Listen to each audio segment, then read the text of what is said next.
हर हर महादेव दोस्तों, कैसे हैं आप सब लोग। आई जस्ट होप आप सारे के सारे लोग बहुत अच्छे होंगे एंड मैं भी बहुत अच्छी हूँ। एंड आज है हमारा 90 डेज योगा चैलेंज का डे 4। सो डे 4 है हमारा एंड आज मैं जिस आसन के बारे में आपको बताने जा रही हूँ, जैसे कि मैंने आपको बताया था कि अभी जो हम आसन कर रहे हैं वो सारे कर रहे हैं बैठने वाले आसन। तो ऑब्वियस सी बात है, ये जो आसन है ये भी बैठकर ही शुरू होता है। लेकिन ये जो आसन मैं आपको बताने जा रही हूँ ना, ये कोई ऐसा वैसा आसन नहीं है। ये आसन देखने में जितना आसान है, और सिर्फ देखने में नहीं, ये आसन करने में और देखने में दोनों में जितना ज़्यादा आसान है, इसके उतने ही ज़्यादा फायदे हैं। मतलब ये लगा लीजिए कि फायदे ही फायदे हैं। और इस आसन का नाम है बालासना, जिसे चाइल्ड पोज भी बोलते हैं। सो बालासना या फिर चाइल्ड पोज ये सारी दुनिया करती है। आप मुझे भी देख रहे होंगे, मुझे आज जिम करते हुए 176 दिन हो गए, 176 डेज, एंड एवरी डे मैं भी यही आसन करती हूँ। सो ऐसा क्या है इस आसन के अंदर जो लोग हर रोज मतलब ये आसन करते ही करते हैं। तो जो नहीं करते हैं उनको ज़रा मैं फ़ायदे बता देती हूँ, और कैसे करना है वो भी बता देती हूँ, और किसको नहीं करना है वो भी बता देती हूँ, और कितने टाइम तक करना है वो भी बता देती हूँ। तो सबसे पहले हम शुरू करेंगे कि इसको करना कैसे है, ठीक है। तो पहले मैं आपको वो दिखा देती हूँ, उसके बाद इसके फ़ायदे जानेंगे। सो इसको करने के लिए हमको क्या करना है, सबसे पहले अपने वज्रासन वाली पोज में आ जाना है। वज्रासन के बारे में मैंने वीडियो अभी परसों भी डाली थी, तो आप उसके बारे में देख लेना। उसमें क्या करना होता है, आपको अपने घुटनों के ऊपर इस तरीके से, अपनी एड़ियों के ऊपर और टखनों के ऊपर कुछ इस तरीके से बैठना होता है। हाथों को यहाँ रखना होता है, जिसे कहते हैं वज्रासन। वज्रासन के फायदे और बाकी सारी चीजें मैंने वीडियो में बनाई हैं, तो वो आप देख सकते हैं, और अगर आप कहेंगे तो लिंक भी डाल दूंगी। तो हम सबसे पहले आ गए वज्रासन पोज में, क्योंकि अब हम करने जा रहे हैं बालासना, जिसे बोलते हैं चाइल्ड पोज।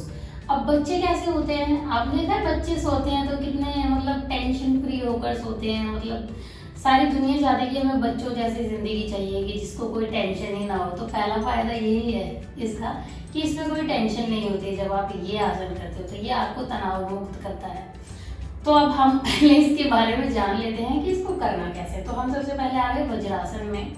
वज्रासन पोज में आने के बाद हमको इस तरीके से अपना जो मुंह है, जो माथा है, वो जमीन पर टच करना है, और सारा का सारा जो भार है वो हमें माथे पर नहीं देना है, वरना आप ये आसन ज्यादा देर तक नहीं कर पाएंगे। भार हमें सारा का सारा अपने थाइस पर ही देना है, यहीं पर इन्हीं मांसपेशियों पर देना है।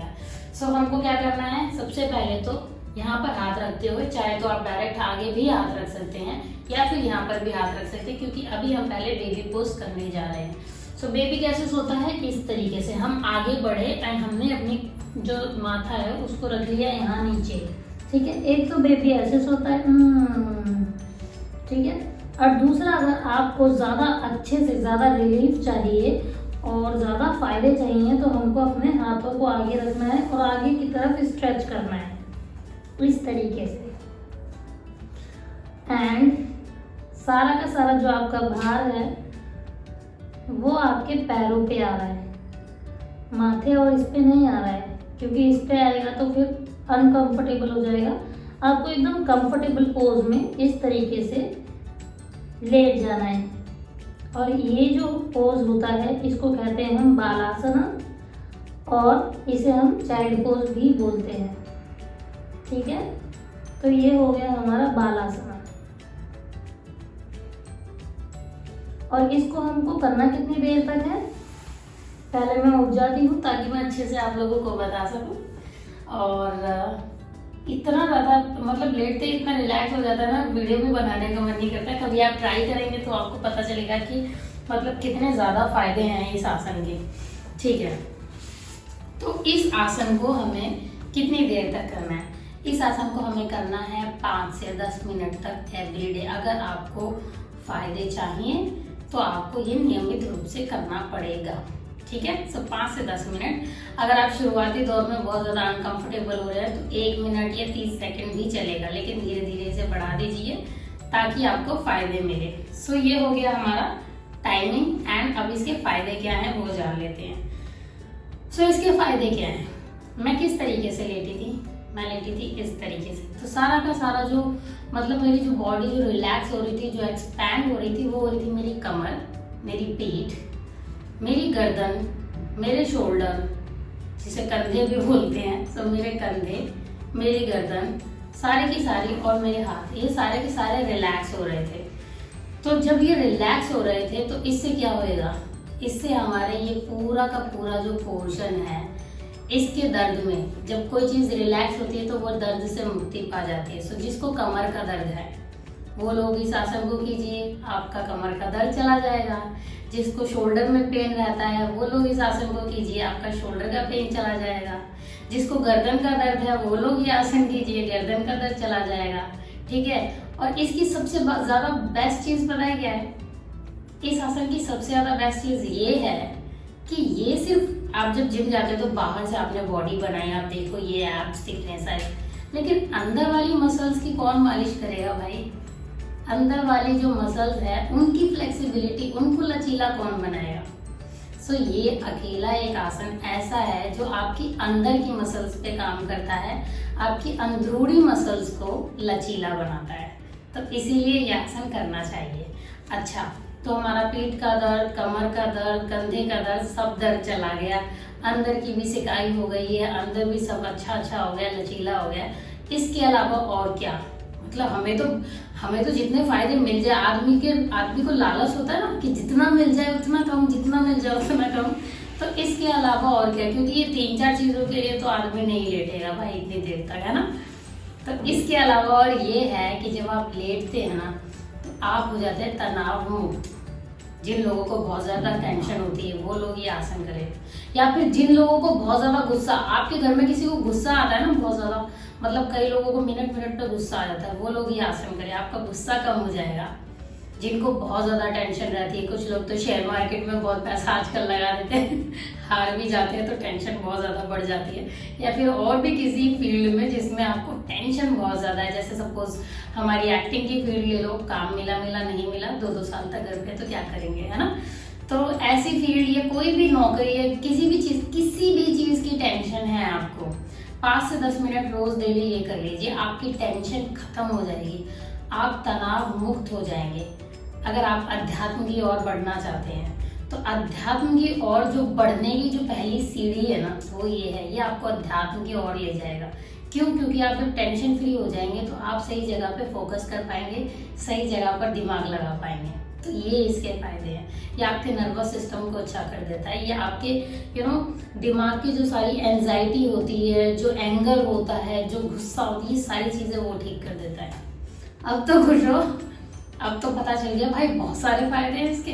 घर में मम्मी को बहुत गुस्सा आता है ना, लेटा दिया करो 5-10 मिनट की, भैया मम्मी लेट जाओ आप।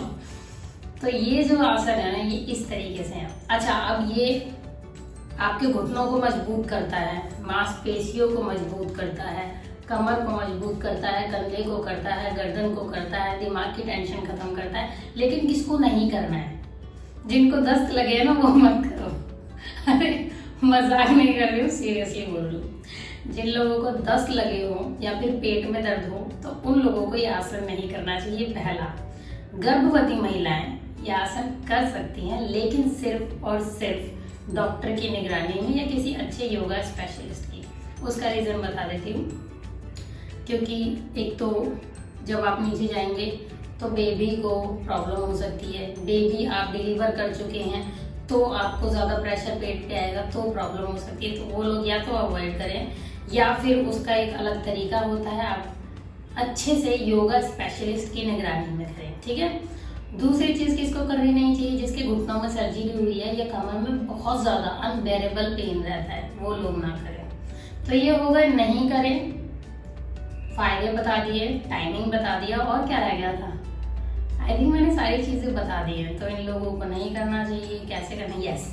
सो मैंने अपना सारा चीजें आपको बता दी है कि किन लोगों को करना चाहिए। हाँ, अब करना किन किन लोगों को चाहिए। जिनको मैंने बताया कि घुटने के दर्द और दस्त वाले और ये नॉर्मल लोग और वो सारे ना करें, बाकी सबको करना चाहिए। एक और फायदा था जो मैं बताना भूल गई, जब फीमेल्स को पीरियड्स में जो क्रैम्प्स आते हैं, जो आगे आपके पेट में और बैक में दर्द रहता है ना, ये उस दर्द से भी निजात दिलाता है। ये आपको उससे भी मतलब आपको बहुत ज़्यादा लाभ मिलेगा, आप करके देखिए। और दूसरी चीज, जब आप इस पोजीशन में आ जाते हैं ना, आपको उठने का वैसे भी दिल नहीं करेगा, तो आप ये आसन कीजिए। तो ये थे इसके फायदे, टाइमिंग बता दिया है, नुकसान भी बता दिए जिसको नहीं करना चाहिए।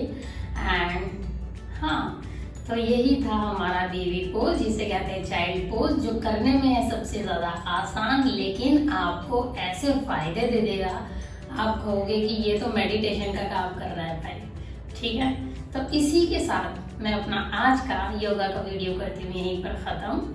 So thank you so much guys for watching my videos, stay connected, I love you all. And हम कल फिर मिलेंगे नई योगा की वीडियो के साथ। अब नई योगा की वीडियो, आप लोग सोचते होंगे कि रोज डेली तो हम आपका वीडियो देखते ही हैं, योगा देखते ही हैं, तो अब आप अलग से क्यों बना रहे लोग। आप हर रोज मेरा योगा देखते हैं, लेकिन उसके बारे में डिटेल्स में नहीं जानते हैं। सो मैंने यही सोचा था कि डिटेल्स में बताऊंगी। सो आज का जो आसन था उसके बारे में मैंने आपको डिटेल्स में बता दिया है, किसको करना है किसको नहीं करना है। एंड इसी के साथ मैं अपना वीडियो भी करती हूँ यहीं पर खत्म। थैंक यू गाइस, कल हम फिर मिलेंगे डे 5 के साथ।